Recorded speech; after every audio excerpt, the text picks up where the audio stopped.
You're listening to the Global Countdown, first broadcast on the briefing on the 7th of May.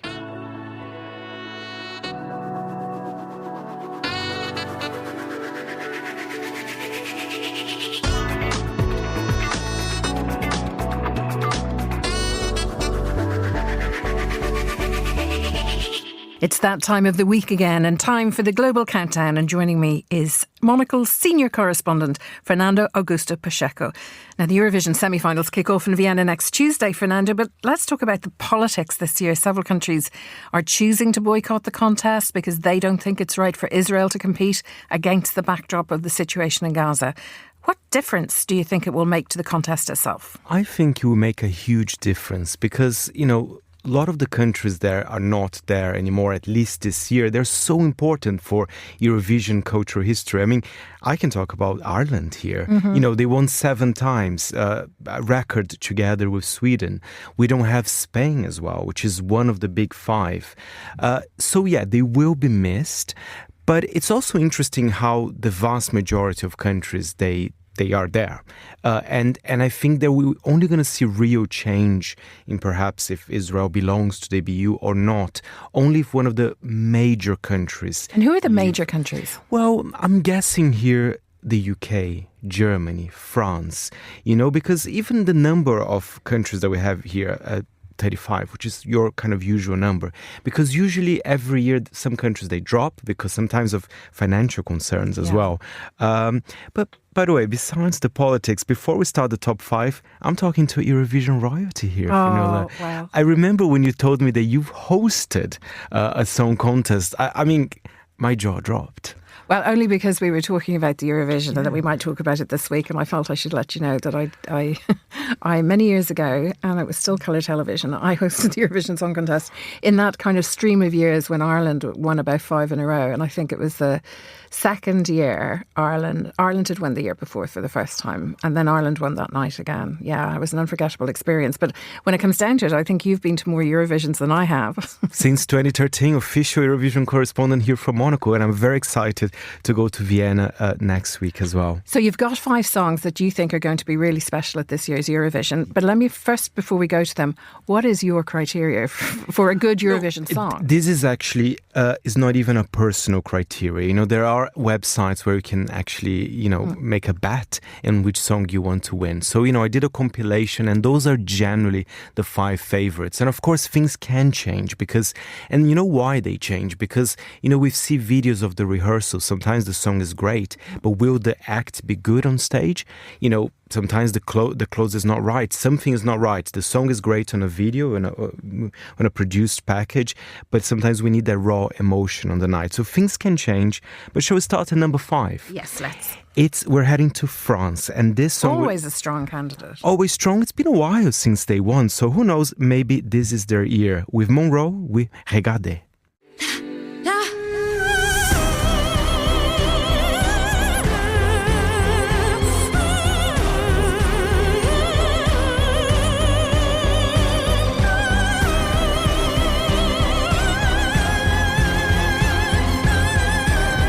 No drama whatsoever. No drama. We picked, the most operatic and emotional part of the song. And, she's only 17. Wow. That's incredible. And she grew up, she's French, but she grew up between the US and France. And she won a talent show in France as well called Prodige. And, she is one. I mean, she's so talented.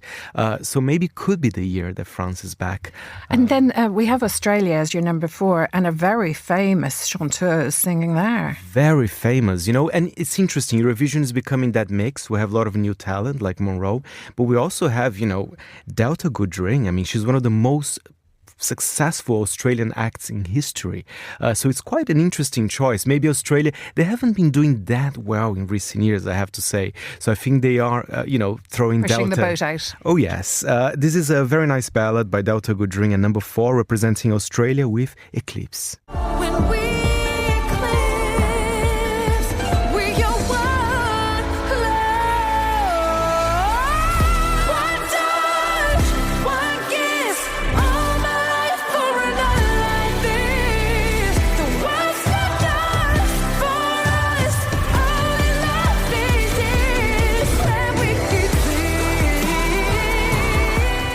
It's a grower. You know, when I first heard the clips, I was like, oh, it's okay. It's very Eurovision. Very Eurovision. All right, let's move on to Denmark. Denmark, that's an interesting one. I think this one is a bit of a fan favorite. I'll tell you more about the act, but let's have a listen. And number 3, it's Soren Torpgaard Lund with Farvegar Henjen. And forgive my Danish.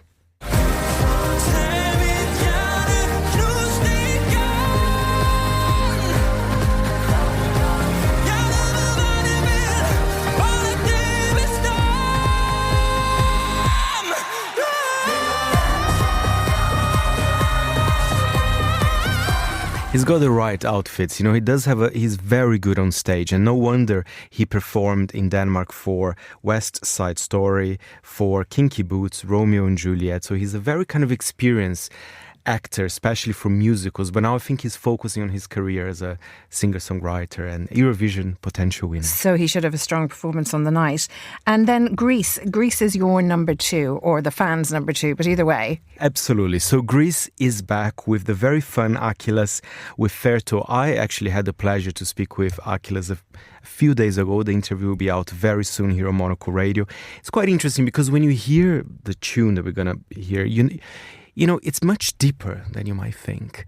But first, shall we have a listen at number 2? Real estate, Ferto, sashimi tuna, Ferto, tesoro loyali designer sulle Ferto, leather palto, Ferto, che escargot, Ferto, rally cars, ¿cómo estás? Su IPA, Ferto. It's so current, all these hyper-pop elements, but the song itself, it's that it talks about our pursuit for material excess. So it's a reflection on overconsumption. Oh.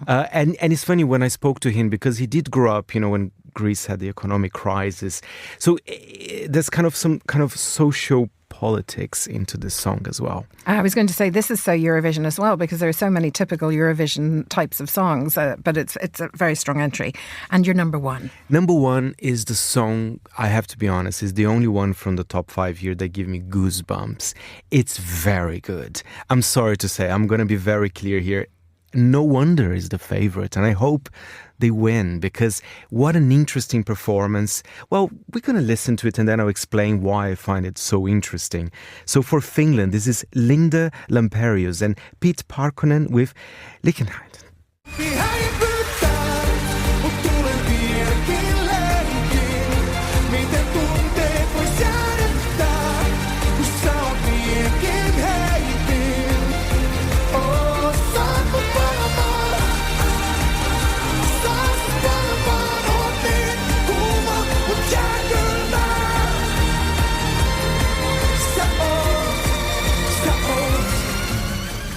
It's wonderful. It's classical music meeting pop, literally, because Linda, she's a very famed classical musician and violinist in Finland, one of the best-selling. I think she's the best-selling classical music artist in Finland, and she has a very, very long career. And Pete is a pop star. And then they met, they wrote this song, which I believe the translation is Flamethrower.